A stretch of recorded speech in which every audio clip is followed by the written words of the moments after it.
the design side, using things that aren't commonly seen on news feeds and things like that, bright, bold, in your face, colors, elements, things like that. Also split testing different video thumbnails. I mean, you have the sky's the limit with that. So you can try any kind of stuff that could get somebody's attention, even if it doesn't have anything to do with the video.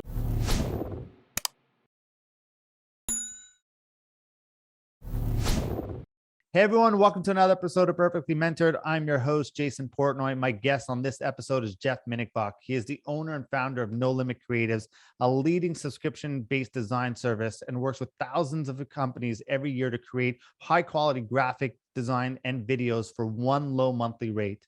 In the short 3 years, Jeff has also scaled his business to over 250 employees and has become the go-to expert, not only in creative strategy, but also in running remote teams. You're going to enjoy this one. Check it out. Jeff, thank you so much for being here. Welcome to the show. Finally. Yes, it's been a while. I'm really excited to finally get on and chat with you. It's definitely exciting, and I'm sorry it took so long to get on here. Hey, no worries. Good reasons, good excuses, but at the end of the day, you're here, which is what I love. Yes. Look, I always begin by finding out more about the guest's entrepreneurial journey and what your background is and what you were doing before NLC, because we're going to talk about all that. Were you always an entrepreneur? That's also one of the questions I want to dive into. I would say yes. I mean, from when I was like pre-teen, I was doing stuff for neighbors to make cash for my first car, and it was cutting grass, dog sitting, watering their plants while they're on vacation. As I got older, I started getting into detailing cars, and started to get introduced to the computer a little bit and making web pages and stuff, and it was fun to me. So I think from a really young age, I had always had that mindset, and that's really carried me through my life. So what were you doing before you decided to start NoLimitCreatives?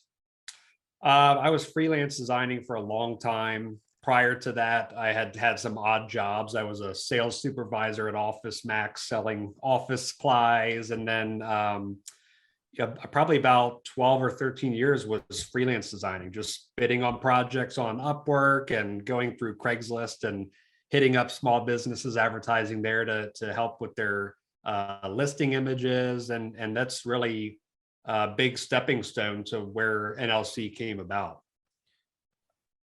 If the listeners will understand this, because they've been paying attention, that one of the most important things, the most important part of marketing, maybe even in business, I would go that far to say, is the offer, right? Because nothing, that's where it all starts. Nothing else works. Everything is useless if the offer sucks, right? Like, right. You could run paid ads, you could do everything. If the offer is bad, it doesn't really matter. Unlimited creatives, that's a solid offer. How'd you come up? How'd you come up with the idea for NoLimitCreatives? It was a couple different things. So being a freelancer, not just a freelance designer, but freelancer of anything, is you have that inconsistent income. It's always like you have a great month, you have a sucky month. And I was looking for a way to establish more consistent income. I also had customers that were pretty small at the time who didn't have the budget to get all the creatives done that they needed all the time. So I was trying to kind of figure out how I can offer these lower prices, more consistent designs, and also get a consistent income out of it. So I'd seen a couple of other services online offering similar things, and I thought, I'm going to just try it out and see if my customers can use it, if they stay with me longer. And we tested it out like the end of 2017, and it just took off. So it was really a couple different things, but that really got things started for NLC. And so how'd that change your dynamic, right? Running a subscription service is I think one of the best things to do, right? Because customer acquisition costs, how long they stay with you a little bit longer, right? How'd that play out in terms of dealing with your other clients and what you were doing freelance? Did it add more stability to you, finding that they were signing on for longer term? Yeah, it definitely added stability. I did lose some people who they couldn't afford to keep it going that long. So overall, it was a big risk for me to try this. But it paid off for sure. And it's definitely created the stability that I've been looking for. And it's been, able to scale pretty significantly.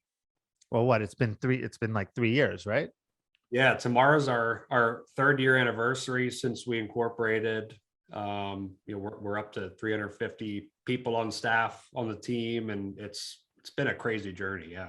So let's talk about that, because 3 years scaling, and we'll talk into handling a remote team in a second, but 3 years scaling a business to where you're at right now, right? Not many people have that type of trajectory. Not many people scale that fast. What were some of your biggest lessons? And maybe some things, I'm just curious, what would be some do-overs that you would do over again? I don't think you really have much. I think you've had solid success in the last 3 years, but I'm just curious to hear about that. Yeah, I'm not a business guy, so I right out of high school just started working and didn't go to school for business or anything. So there's a lot of things that I didn't know about business at the time. It was more just kind of a hustle, just get in there and let's just do what the customers need us to do. And I wish I would have taken a step back and really planned a little bit better, because I wasn't expecting the kind of success that we had early on, and that really screwed us because we were always playing catch up, and we never really were prepared for that. So a couple of times we had to shut down the service so people couldn't sign up because we just couldn't get ahead. And that really sucked. It was embarrassing as a business owner to say, "Hey, here's this new service. Sorry, you can't sign up right now." It wasn't any kind of like scarcity tactic or anything like that. It was a legit issue that we had, and we had to just shut the packages down. So, I think finding the right people to put at the higher level in place for the company really helped me, because I was trying to do everything myself and kind of lead in areas that I wasn't really knowledgeable in. So finding those people that were kind of like a clone of me, but that had different areas of knowledge and expertise, that's really what took us to the next level. Just finding the right people, being able to delegate to them and kind of letting them do their thing without micromanaging. Micromanaging was something I was also doing initially. I learned to kind of step back and let everybody do their thing. And that's something that I'm kind of glad I did it, because it taught me some lessons, but I wouldn't want to do that again. I just put all my trust in my people and let them run with it. Let's dive deeper into what you just said for a second, because you said that you have to shut down the service. Yeah. Um, you know, uh, every type of business could relate to that to some extent, in the sense that, like, you could be an e-com store and you could run out of inventory, and then people come to the store and, sorry, we don't have anything for you. Right. And it's a very scary place to be, because we all think we have one chance with a customer, right? If they come and your service isn't there, well, then I'm going to go to someone else who has that service. Exactly. If I'm going to come to Yes. your store and you don't have that product, I'm going to go to the other store that has a product, and you lost the customer probably for life, and hard to bring that person back. Right. So how do you overcome that? And what's your advice to the entrepreneurs listening who may find themselves in a situation like that? You've hit it spot on. I mean, that's how I felt was, oh my God, these people can't sign up. They're just going to go somewhere else and never come back again. But for me, being open on social media, I had a really good following on Facebook, and just being open and honest with people and saying, look, we have a service that's going to work for you. We are a little overwhelmed with everything going on. We are doing this, and this to catch up, and we'll be opening back up soon. So, a lot of people really stuck around and were patient with us and ended up signing up. I'm sure some people went to competitors or whatever, but I just felt like that open communication, really keeping people up to date with things progressing and how everything's going as planned. That was a really big deal for me, and keeping those people happy and kind, eventually coming over to NLC. And then I'm sure scaling as fast as you did in the past 3 years, a lot of things break when you scale that quickly. How do you Yeah. handle that? Because I think everyone wants to scale, right? That's the biggest thing. I want to scale. I want to scale. I want to grow. But there comes a point where you could actually grow broke. You could actually grow inwards versus outwards. There's a lot of bad things that could happen. And I'm sure when you start a new service like what you had and you bring on people, it's sometimes there's growing pains involved, that where, your first and early clients may, as you're scaling, find themselves in a situation where things aren't getting done on time or things like that, how do you then, keep your current existing clients happy while being able to scale the way you're scaling? Yeah, we had the same scenarios where we, unfortunately, we were so behind. We were trying to rush designs, which we were sacrificing quality and upsetting customers. And we went through all that, which, to me is perfectly normal. We eventually started to really put a lot of money in hiring and just kind of getting ahead and stacking up the team much more than we really needed to. But that gave us enough of that breathing room to finally get ahead and be able to keep bringing in new customers without shutting the packages down and things like that. So, we really didn't need to hire 150 new contractors over the last year or something, but it got us exactly where we needed to be to scale. So we haven't had any issues for over a year now with the scaling. Took us a while to finally get to that point because the hiring and recruiting process overseas in different country, it's very tricky, and there's a lot of things and moving parts you have to look at. But yeah, I think just kind of getting us ahead by staffing more in our particular case really helped us out. I'm fascinated by that because I think the biggest problem I've seen is too many business people or too many businesses or too many people try to scale their business way too quickly, right? You run a business right now with over 250 employees. Talking about how you scaled like that, because like I said, I think people jump a little too fast when it comes, and a lot of bad hires, or I think there's an underestimated, or maybe the word I'm looking for is an undervalued need or approach to running a lean business for as long as you can, right? I think many people just try to scale, but I do find value in trying to stay as lean as possible for as long as you can. Talk me through a little bit about that. We are, because we're a people-based service. I mean, that's our bread and butter. We have to have the right people on staff. But I think that it's been challenging working firstly as a remote business. We haven't had anybody in-house working together. So it was initially, we got off to a rocky start, but I think what helped us was trying to take our business and service and break it down into microscopic parts. So we found that breaking our business down into teams was much more valuable and beneficial and efficient than trying to just have one massive graphic design department and one massive video team.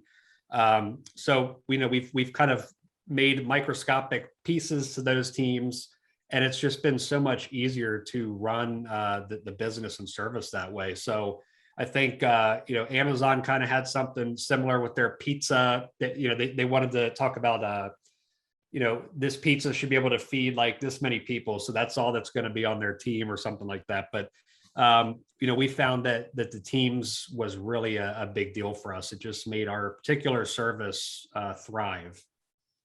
You run a remote business, right? Yeah. And what I find interesting is when COVID hit, everyone went remote. Yeah. You've been running a remote business for over 2 years before the pandemic even hit.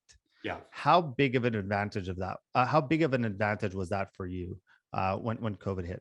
It was huge because we had already been doing what everybody was trying to quickly transition to. So there was no interruption in the service. Everybody was working exactly how they've been working for the last few years. So it was great in that area. But we also got really busy. I think as companies started to transition into more remote work and remote operations, they were having to figure out what they're going to do with their current in-house people who are gone now. So we saw a big influx in customers during all this. But yeah, we didn't have to have any interruptions. It just every other day was exactly how it was before.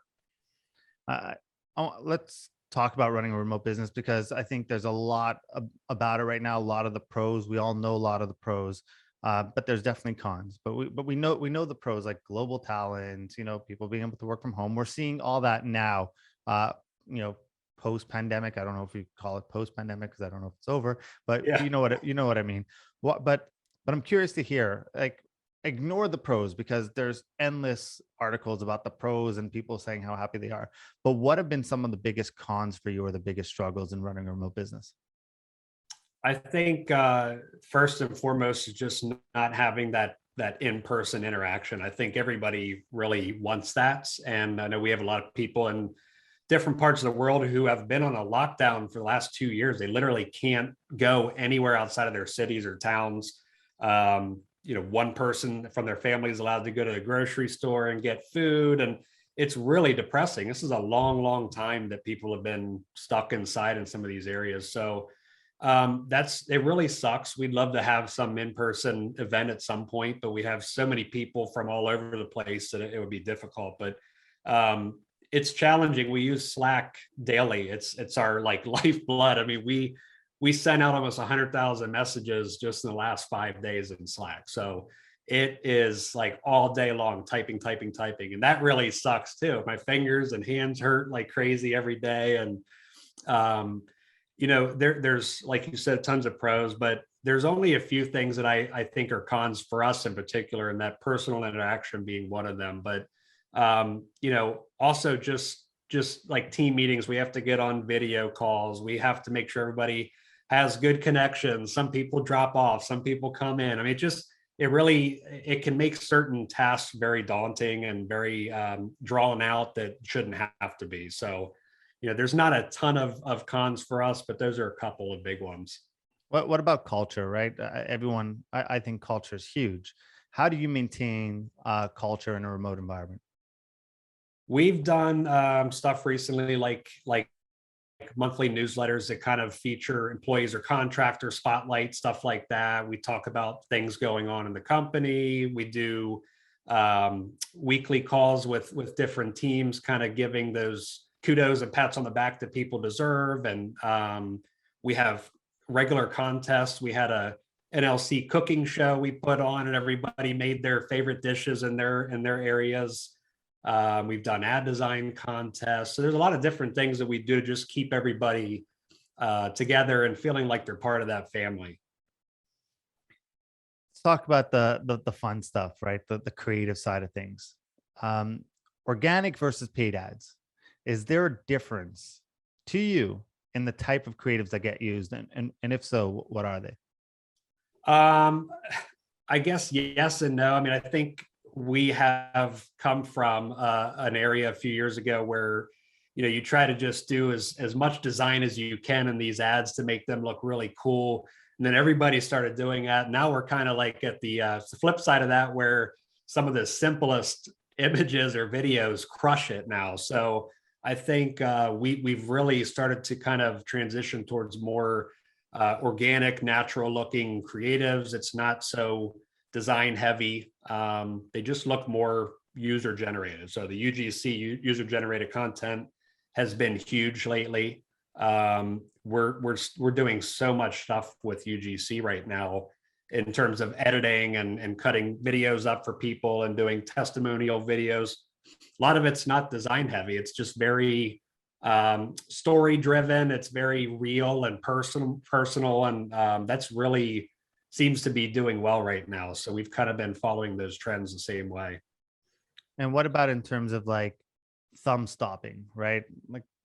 What's your best advice to produce thumb stopping creative? That can be tough. I think just on the design side, using things that aren't commonly seen on news feeds and things like that, bright, bold, in your face, colors, elements, things like that.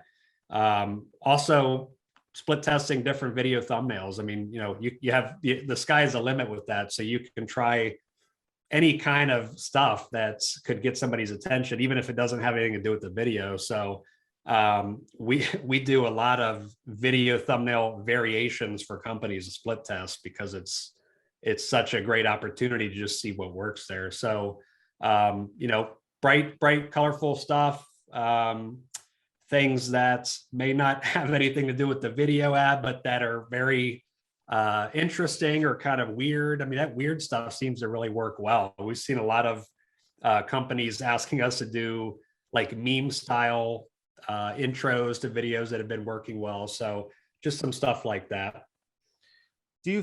How do you stay on top of trends that's going on? Because when you see so much stuff coming through your business, right? So many different creatives. At some point, smart marketers sit there and say, "Huh, everyone's going right. I should go left. When everyone zigs, I should zag." So how do you stay on top of that and kind of just be like, instead of, I know you're there to fulfill what the client wants, but does there come a time where you step in and sit there and say, everyone's doing that. What we recommend is doing something like this? We don't get that involved, but what I can say is we work with a massive amount of marketing agencies, and some big ones. Digital Marketer works with us, and some of their sister brands, and we learn the trends from a lot of these top marketing companies that work with us. So we start to see everybody's doing this now. Some of these guys are starting to do something different. Now all of a sudden it's becoming more and more popular, so we can typically follow these trends and see what's working well right now.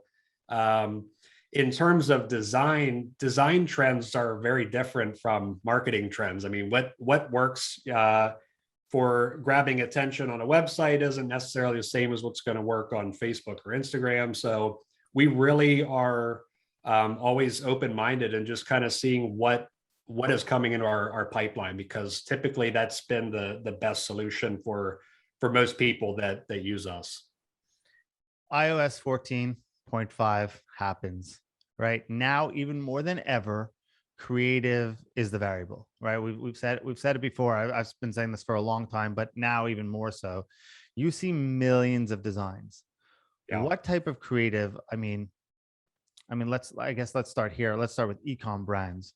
What type of creative should e-com brands make? Like, what's the must? They need to be doing this right now because this is what you see crushing it or work. I hate the term crushing it, but you see it working. Yeah.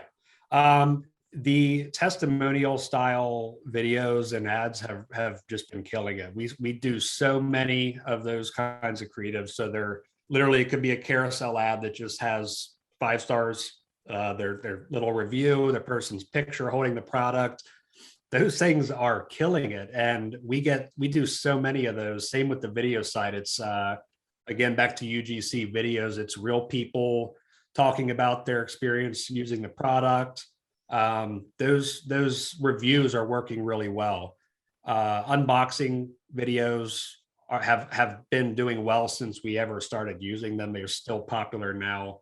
I personally love carousel ads for e-commerce brands. I think there's a lot of different benefits to running those, and you have a longer canvas to work with to highlight features and selling points and benefits. And that to me, as an e-commerce company, I'd always be running some carousel ads just to see how they work.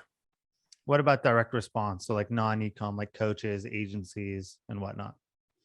I would think the most of the stuff that we do for them is more on a lead gen, not necessarily pushing the direct sale, just kind of throwing out some value for some email opt-ins and kind of pushing stuff on the back end. So I think e-commerce for us seems more like going right for the sale. Other services, like you mentioned, I think are just kind of pushing opt-ins at the beginning, selling stuff on the back end.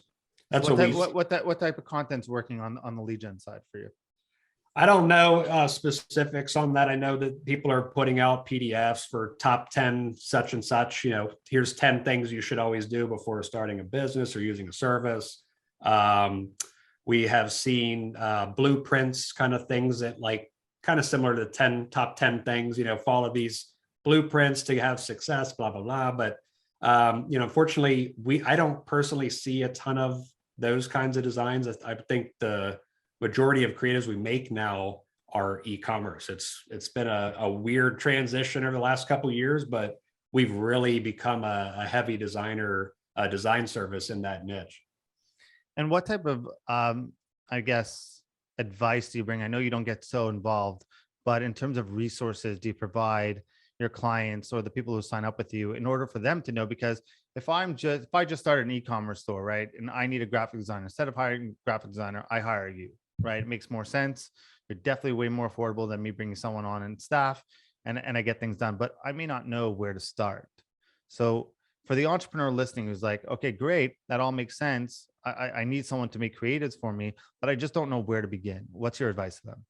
I would say just kind of start somewhere, know what you're looking to get out of a service or a designer, because you'd be surprised how many people come on board that they sign up, they literally just don't know, they don't even know what they want. I mean, I think you have to know what you Just want make in it order to pretty get. and look good and make me money. Yeah, I want to sell this product, run with it. You know what I mean? Like there's no real idea or But you, but objective. you're, but you're a graphic designer, right? You've had this. Do you find that when a client gives you so many restrictions and so like, and they give you everything, I've always been fascinated because I've worked with a lot of designers, and the Sure. best designers I've worked with, at some point were in my brain and they were able to produce kind of what I wanted without me being able to like give them step by step of what to do. There's some Yeah. sort of like benefit of having a designer and giving them some sort of creative freedom in order to do what they do, versus sitting there saying, I know exactly what I want, this is what I want it to look like, this is what I want it to look like, and then you kind of stifle their creative freedom. Yeah, when I was designing, I used to just kind of come up with the ideas myself. Somebody would say, "Here's our website or landing page. We just want to sell this product." I'm in there kind of researching the page, grabbing some text from there for a headline, doing my own photoshopping of their products, things like that. So I think anybody should have a general idea of what they want. Kind of provide a designer with at least the bare minimum kind of brief, which is like your objective, what you're hoping to get out of this design. Do you have any branding we should follow? What's the messaging that you're looking to convey? Things like that.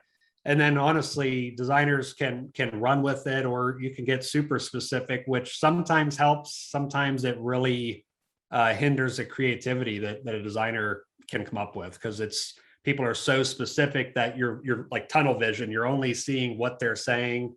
You feel like there's no room to go outside of that.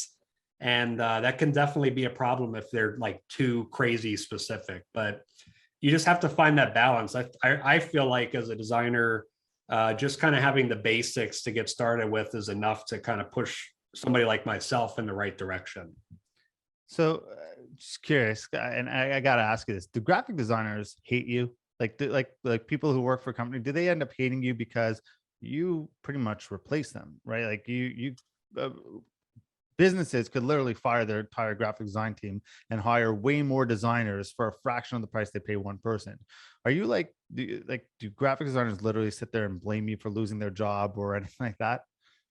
No, but I'm sure they do behind my back. I mean, I've seen a lot of comments online about you guys are not taking the jobs away from America and you're outsourcing this and that. But I was in their same position. I was a freelance designer for a really long time. I mean, I feel like anybody can make the change if they want to start a business, a design agency. There's always going to be companies that are willing to pay a more premium price for more hands-on service, things like that. So I've always You're the outsourcing hero, right? You're the hero for that, but you're definitely not the graphic design champion, right?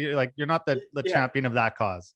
Right. Yeah. I mean, I just had an idea. I've been able to source and find the talent, and that's all there is to it. But I feel like any of those people that are upset about that could do very similar things, or new ideas. I mean, it's a competitive market, and we just have to always be innovative and figuring out new things that work.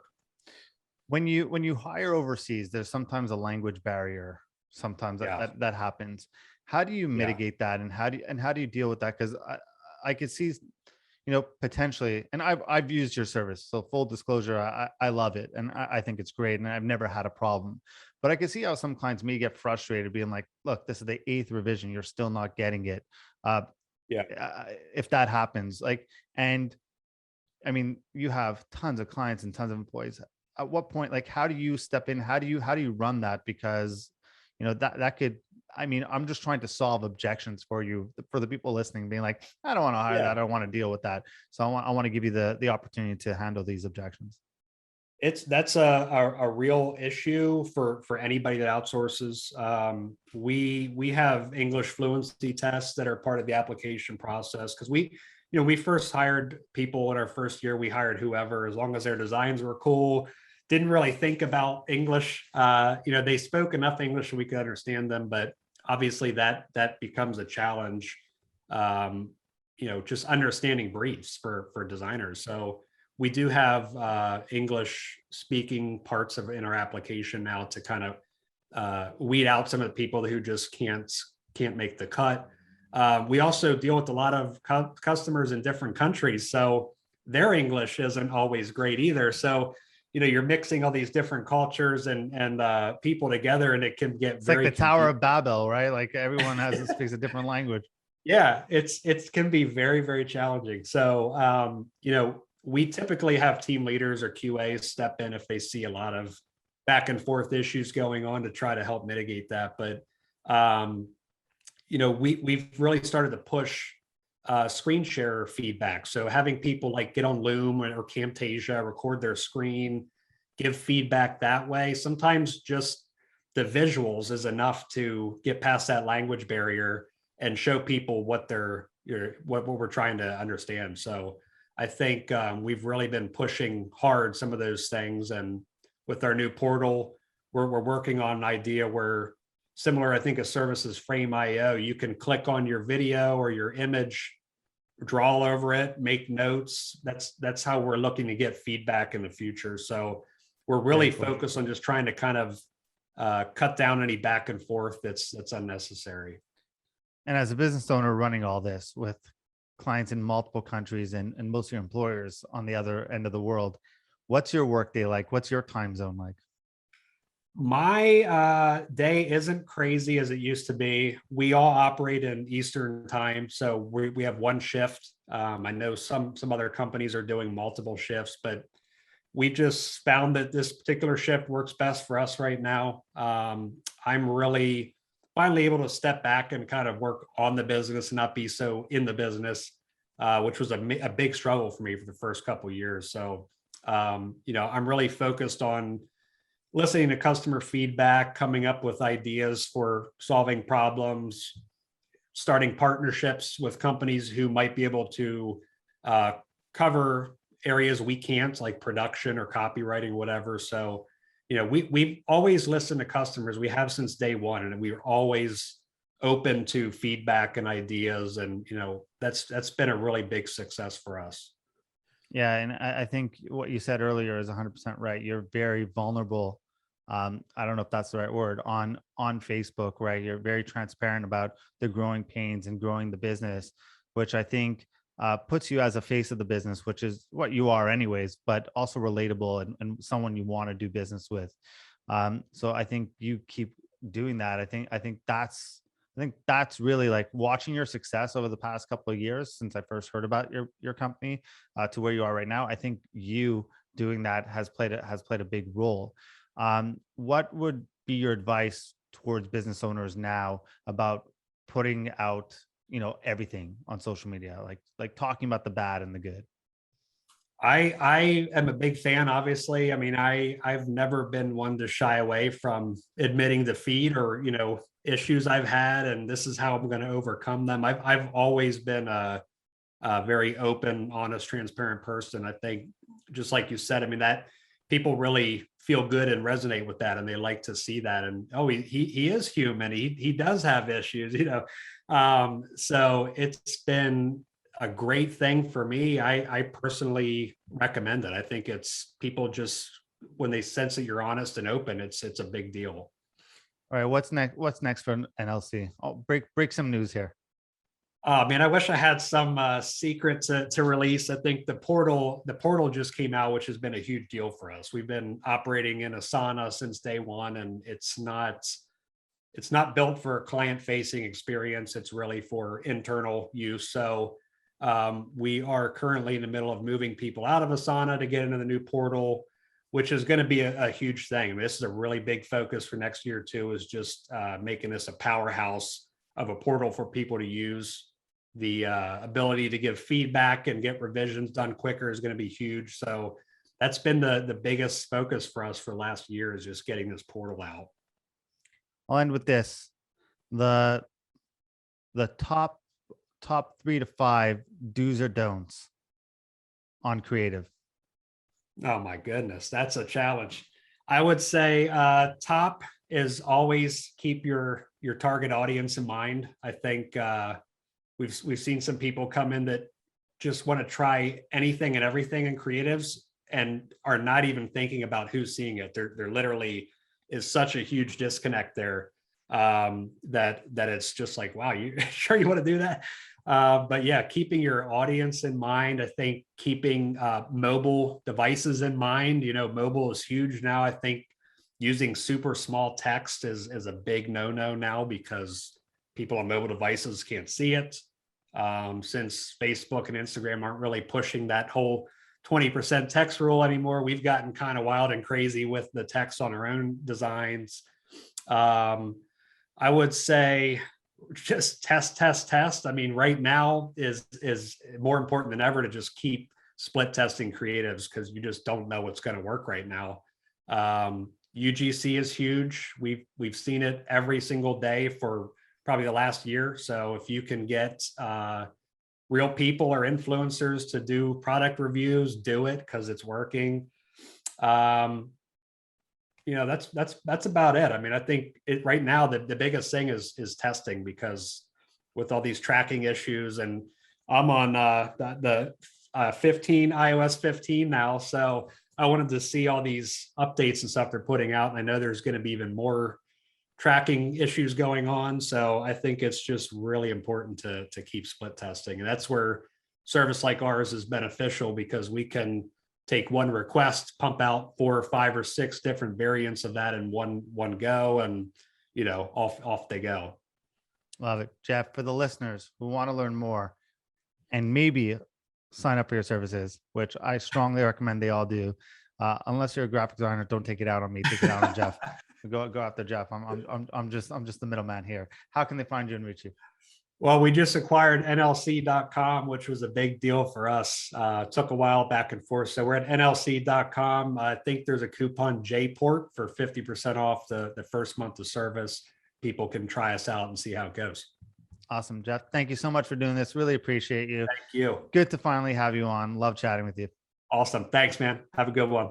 Hey, everyone. Thank you so much for watching this video. If you want, check out our most recent video over here. And this one is the one YouTube thinks you'll like. But if you really enjoyed watching, please do me a favor, like and subscribe over here. Thank you so much.